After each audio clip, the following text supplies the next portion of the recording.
Well, hello and welcome to Elfinwood Data Science blog. This blog is associated with Elfinwood Ecology, which is focused on data science, ecology, and conservation, and is based in Washington's Methow Valley. Today's lesson is on SQL select statements, and it's part one of two lessons on SQL select statements. This video accompanies lesson 7 from the Elfinwood Data Science blog. Visit Elfinwood Data Science at elfinwoodecology.org and click on the Elfinwood Data Science blog button. This blog is also associated with a GitHub repository called Elfinwood Data Sci at github.com/elfinwooddata/learning data science. And you'll find the file that we'll look at today in the lesson 7 in the lessons folder, lesson 007 folder. And we'll be looking at several select statements as examples of using select to query data from a database. We'll be working in pgadmin, and so if you're following along with this blog and you've to this point and you've set up your database following the previous lessons, then you can follow along in pgadmin. Otherwise, we're just going to walk through this file that's available at the GitHub repository. There's some instructions at the top of how to use this file. Essentially, it's a series of select statements that are annotated. The two dashes are single line comments where I've provided annotations, and then the multi-line comments are sandwiched between the slashes and the asterisks here. So to begin, really just to begin with select, an overview of SQL statements is provided in lesson 6 of the blog, and the first type of statement we're going to go through is a select statement here. So the basic layout here is to use the select command and then a list of columns, or in this case, an asterisk can be used as shorthand for all columns in a table. And we're going to select all columns from, and then you list the table.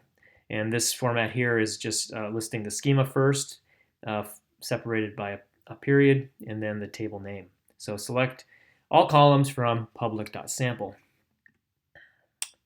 And you see the results are provided below here, and we see click on messages. There's the data output. You can scroll through and see all the columns here, all our rows, and all the columns. You can see the message here indicates that it was successfully run, the time it took to run it, and then 759 rows were affected. In this case, they were returned. So we can view the rows there in the data. So that's equivalent to, as I mentioned, the asterisk here is shorthand for all columns. So we can also write this, get the same result by writing this query here. Select, then a list of the columns separated by commas, and this is all the columns in the public.sample table, and this will return the same result when we click the execute button. So we'll comment that out again and move on to the next one. In some cases, you may not want to see all the columns, and you might want to just see a subset of the columns. Well, in this case, in this example here, we're just pulling 3 columns, or we're going to query 3 columns from the public.sample table. And really, if you can customize, the order at which the columns are returned in which order you list them in after select. And so this will return only 3 of the columns from the public.sample table: study value, sample ID, and elevation M. We see again, it's all the rows, 759 rows from the messages, and just those 3 columns. Moving on. You can filter, you can use the where clause to filter your results.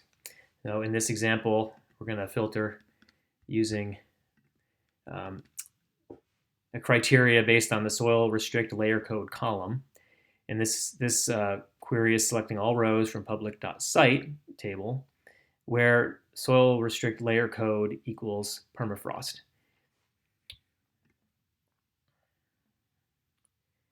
And we see there's 724 rows affected. And it's all columns. And we can see that when we scroll over to the soil restrict layer code, it's only those rows where that soil restrict layer code equals permafrost.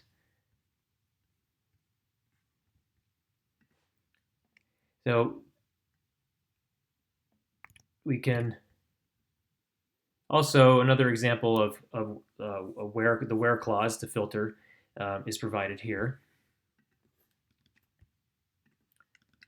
So in this case, we're going to select just 3 columns from the public.sample table. And we're going to select only those rows where elevation is greater than or equal to 1,000. And so after the where, there's the column of interest. There's an operator, in this case, greater than or equal to, and then a value. So when we run that, we see that there's 15 rows that are returned. And it's just the rows where the elevation m is greater than 1,000 meters. Now there's more that you can do with the where clause, and I'm going to cover that in another blog post, future blog post. Here we'll just move on to ordering your results.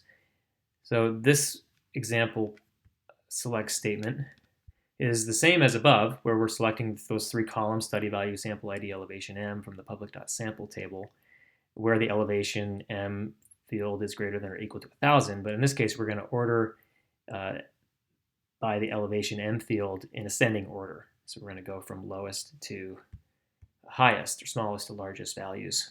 So run that. It's still the same 15 rows, except you'll see that the elevation m is ordered from the lowest to the highest elevations. You can also, so ascending is the default, so you could actually do something like this to simplify, and you'd get the same result because ascending is the default. You can also sort in descending order, and you'll see it goes from the largest to the smallest in this case, using the DESC keyword. I recommend just, regardless of the fact that ascending is the default, I recommend just including your sort order keyword in there regardless, just to make your code more readable. All right, so moving on. Comment out that block. Okay, and so we can also order by more than one column. In this case, we're going to select 5 columns in the select study value, sample ID, physiography value, geomorph value, depth to restrictive layer, CM, from the public.site table. We're going to apply a filter where physiography value is equal to L, lowercase l, and it's important to note that SQL is case sensitive. And we're going to order by geomorph value ascending and depth to restrictive layer CM descending. And what this will do is that it will first sort by geomorph value, and then within that it will sort by depth to restrictive layer CM in descending order. Each of these can be you can choose, each column can be independently sorted in a specific direction from ascending or descending. So we'll see what that looks like. 143 rows are returned, so those are the rows that are where physiography value is L, and you'll see that it's first sorted by geomorph value, so CH, CS, EL, ELL, ELU, and then within each of those, so for instance CH, it goes from largest to smallest in descending order by depth to restrictive layer. That's it for today. If you're interested in learning more, you can go to the blog, Elfinwood Ecology, and learn more, follow along and read along with lesson 7. So thanks for joining me today.